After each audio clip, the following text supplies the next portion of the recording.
set.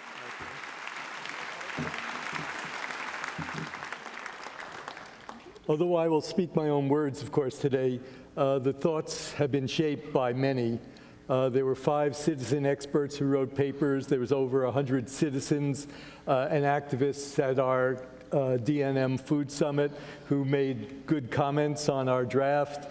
There are over 24 indigenous and Hispanic farmers and scholars who shared their careful thoughts about food and farming. Kenny, of course, and Artie Magnum and Nikki Sprangenberg, and all the Bioneer staff supported the Dreaming New Mexico project in a way that it would never have occurred without their support. So I want to thank them before I start. My interest in agri-food systems started back in the 1950s when I was a member of the Brooklyn Botanical Gardens Children's Garden. These were gardens that started in 1914, were turned into Victory Gardens during World War II, and then became children's gardens again. And I would go every Saturday, work on my 8x10 garden, and then look for popsicle sticks. If you found 2 of those plus 75 cents, you got general admissions to the Brooklyn Dodgers at Ebbets Field. So Saturday was my great day. It was kind of a refuge from the neighborhood and a refuge from all the tensions that you can find in Flatbush and Brooklyn. What's interesting is that now, almost a half a century later, it's as if I didn't grow up. Instead, I've had to find a new refuge, this time with the Dreaming New Mexico project in New Mexico, but with the same need for a refuge, same need to step back. But this time, there was a need to step back from an amoral economic extremism that has pervaded the United States, from a capital, land, fossil fuel intensive farming, from standardized, usually tasteless crops, from dysfunctional legislatures and bureaucracies. In a sense, DNM became a protected space, a space where we could renew our sense of possibility and ask ourselves, what is it we deeply desire? If we achieved everything we want and did everything right, what would success look like? In short, how do we want to be nourished in the next 15 to 25 years? Taking refuge and dreaming led to 4 tools. The first one were new maps to navigate into the future. First, we had a beautiful map, the poster map, that now is in many schools, many reservations, many pueblos, and it was to remind people, as the Navajos say, that when you walk into the future, you must walk in beauty.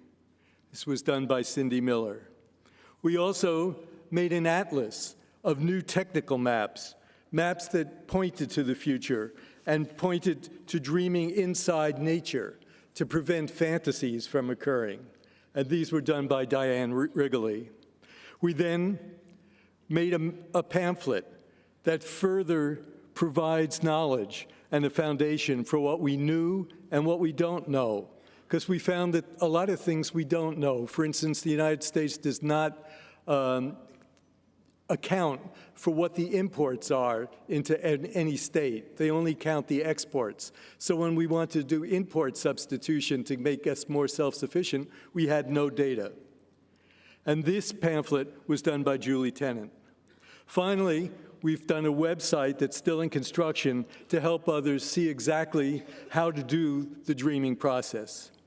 First and foremost was the agro-ecoregions map.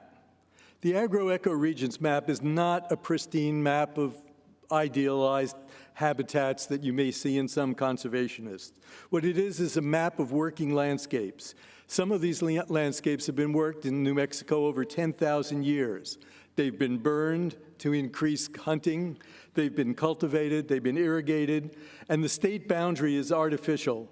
What it is it's a boundary around a quilt of 6 different kinds of agro-ecoregions, each with its own personality, each with its own ways and rules, so that we avoid, by founding everything in nature, the idea of some kind of cookie-cutter political policy that will only work in one part of the state. Our dream was that all students, officials, consumers know the real sources of their nourishment. They know the agricultural soils, they know the growing seasons, they know the weather, they know the sunlight, and they know the groundwater and rivers that make up their food. By rooting ourselves in nature, we were able to say, what are the seasons that we can eat in locally? When do we have to trade for new foods that can't be done during the winter? What kind of crops what kind of greenhouses, and what can we grow in those greenhouses to extend the season, to make the food locally and seasonally more year-round?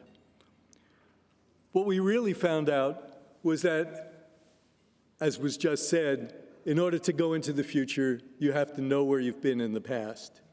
And we found out that respect and understanding of the previous legacies, the historical legacies of both the indigenous and Hispanic peoples for both their foods and cuisines was necessary.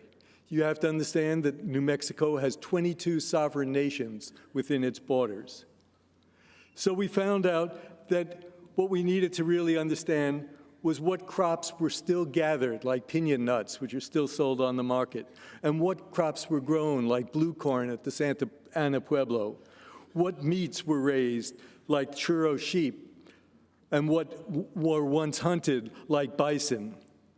We also had to learn what the culture styles were of those peoples, from the acequias of the Hispanic community to the dryland farming and to the waffle gardens of the Zuni.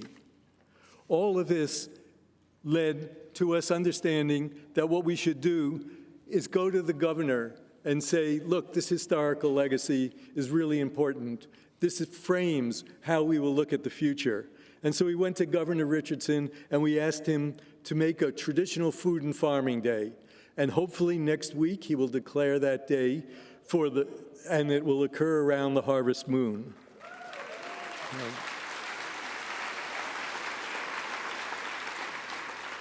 But we also understand that the world had changed, and we must combine the new with the old, permaculture with old traditions, pipes and pumps with the old ways of irrigating. And so we went in and we looked at the new traditions. We have here 3 of the great Tesuque farmers who combine just those kinds of things in a beautiful farm on the Tesuque Pueblo.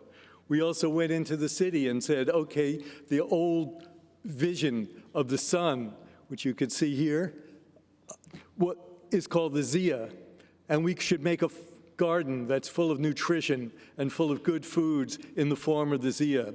And immediately, the Santa Fe Community College said, okay, we'll build that with runoff agriculture. We'll do it about 60 feet square, which we had never figured, so it becomes kind of a Zia maze, and that will be done this year. At the same time, we went and talked to the mayors, and we presented them with our dream. And we said, okay, those of you who live in the geothermal belt of New Mexico, again, always grounded in nature, you can do an amazing, multifaceted sense of what agriculture is about. You could have greenhouses that are run on geothermal. You can grow fish that are run on hot water. You could combine this with all kinds of electricity, hot springs, tourism, and suddenly we began to see that how a community began to form around a new source of energy. New Mexico now has the largest acreage of geothermal greenhouses in the country.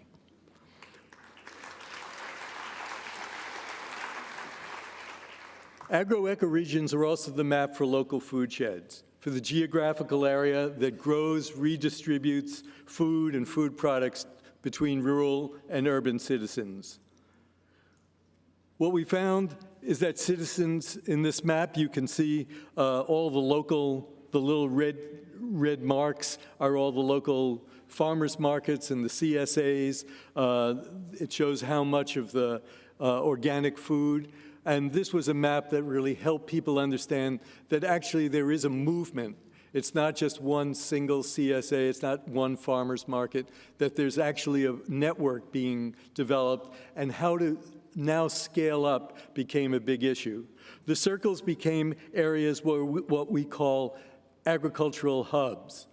And those agricultural hubs are now becoming the dream of various local areas. And in them will be everything. Will be a place for farmers to drop off and pick up food, for coolers, for freezers so that they don't have to come in every day, for sorting and packaging and batch making. What we'll have there is, hopefully, is an agricultural education, organic waste recycling.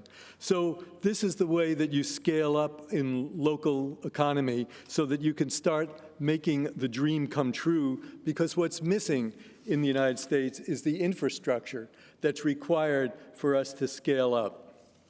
We also found, to our horror, that 95% of the food in New Mexico is imported. You'll probably find, in your state, you'll probably find the same horror when you actually go and look at it.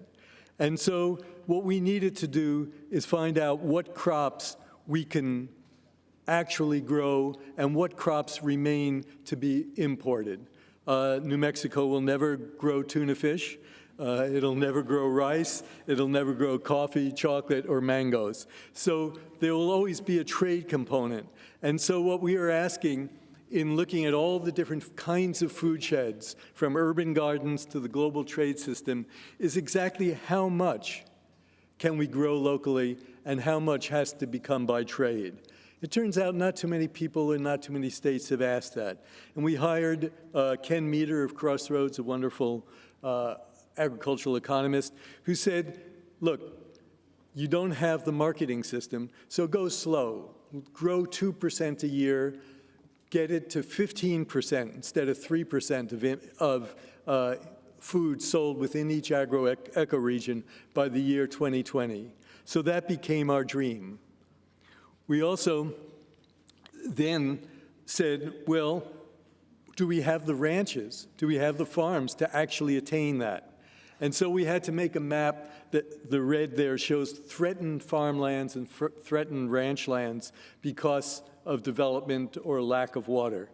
And we had to say, okay, let's get that other group of NGOs that's working on conservation easements, on agricultural land trust. Let's get philanthropists to help the poor farmers who can't even afford the transfer fees to conservation easements.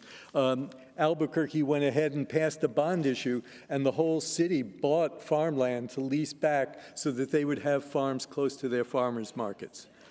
Yeah, it's a great thing with this. And so at that point, we also said, we can have lots of farms and ranches, but do we have the farmers and ranchers to go with it? And just as we were doing that, the Middle Rio Grande Land Trust formed a thing called Land Links, which was a new kind of real estate that said if you were a farmer, but you wanted to sell to a farmer, or a rancher and you wanted to sell to a rancher to continue the continuity of ranching in the state, they would become the real estate agent. And in some cases, even the farmer stays on their ranch and becomes a kind of mentor to the new rancher. This reinforces the idea that land is a gift that unites us between generations, between kin, and between communities. So I did a huge amount of research and wound up with my daughter here and my granddaughter, both winning the Cochise County Plum Jam on our ranch. And then my daughter teaching a horse how to graze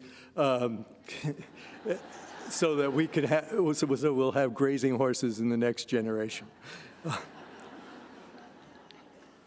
One thing about food sheds is that food sheds are not just geography. They're really human beings working together. And in order to do so, you have to figure out how to get the food from the farm to the table. And Farm to Table, by the way, is one of the great groups in the United States for people to look at. Yeah, really fine group. And getting the food from the farm to the table is called the value chain. And that, along with food sheds, became the most important concept that we came up with. And what we found out that each crop is particularly special and different, just like animals are different. Jaguars are different from squirrels. And in order to really pursue and get change to occur, someone had to fall in love with a crop and adopt a crop. And so what we found out, for instance, if you adopted pecans, is that what the weak point in this value chain was that organic pecans couldn't be grown extensively in New Mexico because we couldn't find enough organic fertilizer. And that was the weak point in the chain. So that if we wanted to switch the whole pecan industry, we'd have to then also switch the dairy industry, which now has manure that's filled with antibiotics and can't be used. So you begin to see all the connections. We had another instance in Velarde, New Mexico, where the apple growers had no market. And so the New Mexico Economic Development Department said, okay, we'll get you to sell to schools. But they were missing the packaging house. And you only can sell 1 1/4 inch apples to elementary schools. They can't be bigger or smaller because there's too much waste. So the department gave them a special sorter, and then they have to be polished according to the Department of Health. So they bought them a polisher. And as soon as that infrastructure was in place, the little sorter and the polisher, all of a sudden, we had a new economy where the local apple growers could now sell to the local schools.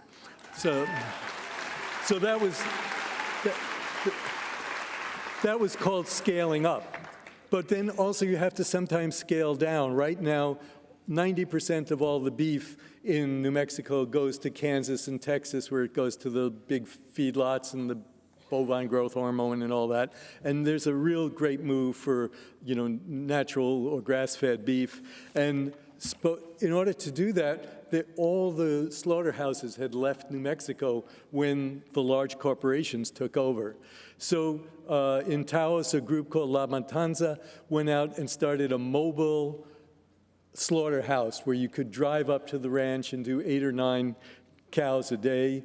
And that was able then to allow the rancher to keep their cattle on the ranch longer and also slaughter them locally and move out to create a kind of shadow economy that doesn't directly confront what's very difficult, large corporate economy, but yet begin the seed of what may suddenly take over and become a local beef. So one thing that you know when you're doing the value change is that if you follow it, something like beef or chili, you suddenly become global. And I remember working with Marion Weber, who's here, and in Starroot Farms, and we would wash all the spinach and lettuce, and as we were sitting around, we'd talk about, at that time, the Trilateral Commission. And would the Trilateral Commission really affect what was happening to organic farming in the world? Well, it's really the same discussion today. Everything has become global local. And one of the questions we found that no one was really asking is, what kind of trade policies do locavores really want? What is your dream of a trade policy? And we found that everyone got very into a moral economy, an economy that said, receive from others as you would give unto them. And there was we then got real here and said there were really 2 disadvantaged farming groups from New Mexico. One were the poor, disadvantaged farmers within Mexico, who were really third world farmers in some sense, and the other was the food we were receiving from the third world, and those farmers that no one knew who they were or how they were treated. So we created a wild alternative dream, and that was for an alternative trade system to WTO. In it, the state would declare itself a fair trade state.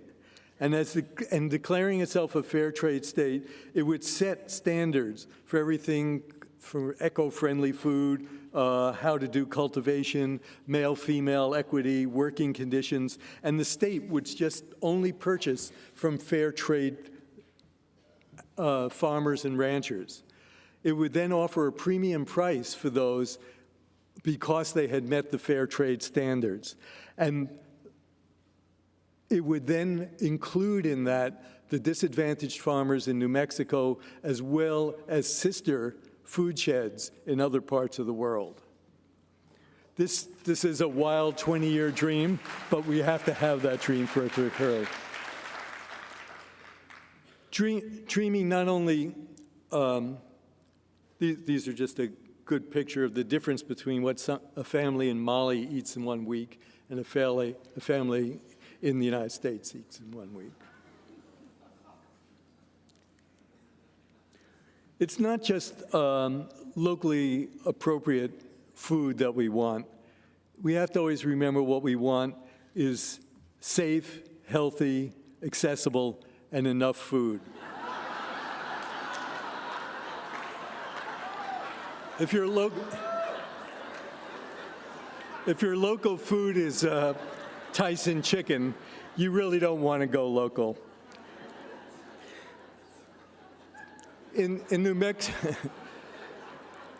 Mexico and in most of the United States, obesity, diabetes 2, cardiovascular diseases, they're all pretty rampant. And so we created dreams for the 3 kinds of food deserts. Deserts where the groceries there are only 3 groceries per 1,000 square miles. Emergency food operations where the desert means there are no special diets. Schools where there are no good fresh foods, cities which don't have full service. And we started to create a dream for these full service groceries to be spread all over the United States, all over New Mexico. And that included La Montanita Co-op, one of the best co-ops in the United States, which started a more full-service grocery in Gallup, and then the Hickory Apache that used casino funds to start a full-service grocery up on the Hickory Apache Reservation. We have to really go, I have to go fast here. What we also found is that if you want good food, you have to have good farming. And so we had a dream that to get good farming, what we should do is not think of farmers and ranchers as exploiters of the land, but as ecosystem managers that provide eco services. And so, for instance, my son and the now ranches and brought in black-tailed prairie dogs back onto the ranch, is raising pronghorn, has agreed with about 8 other ranchers, neighboring ranchers, never to shoot a jaguar. And the neighboring ranch run by the McGoffins is now taking care of the endangered Chiricahua leopard frog, including bringing in water to the water tanks when they go dry because of drought. But some farmers need to be paid for this, and some ranchers really want compensation for their eco services. And so one of the things we've done is we've created a certificate and asked colleges to create a certificate for eco-service management that ranchers and farmers could take. In addition, and more important, once they have that certificate, the business schools would create a portfolio management for ecosystem services.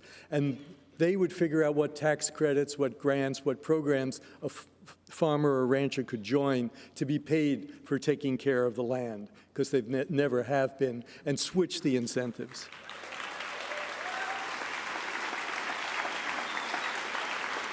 I got to go here fast, so let me say that we just need to add the nightmare of climate change to the wonderful dream, and know that this is the wild card that may, in fact, hurt certain grain growing as temperature goes up, and may also hurt the productivity of things like apples. There's a real need now in the United States to create food security zones where groundwater can supplement lost surface water during climate change and protect those food security zones from development as the first step of one of many to protect against climate change. The hardest part, of course, is governance. And what we found is that we suggested and found that the government did not consider food and farm systems as green jobs. So we presented our, we presented the Dreaming New Mexico project to the Green Jobs Cabinet, and now they include green jobs as one of the jobs that you can do. We also even more important, found out that 10% of all the food purchases in New Mexico come from state purchasing for schools, prisons, and governments.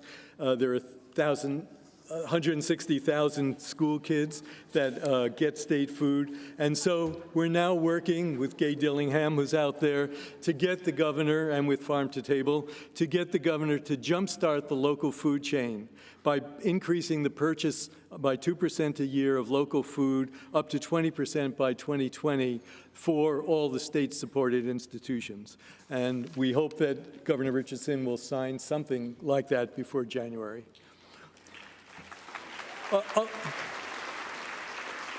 Ultimately, we have to govern ourselves. And Oren Lyons, my teacher and friend in the forest, has taught me that the Onondaga say, walk gently on the earth. It is the face of our children. And it is the face of our children because the earth ultimately becomes our flesh, and rain ultimately becomes our blood. To govern our culture, we need to take on these kinds of thoughts as our daily practice. We have to stop and remember to give worth and shape, which is the origin of the word worship, to soil and water. And here is an odd part where dreaming merges with prayer. And our dream prayer of both a new and an old agri-food grace, a grace for equitable food, for eco-friendly food, for good food and farming. We have to stop every day, maybe for a half a minute, and look at the plate of our food and remember to say that kind of grace, and remember that this is what we're striving to speak and act for in America. Thank you.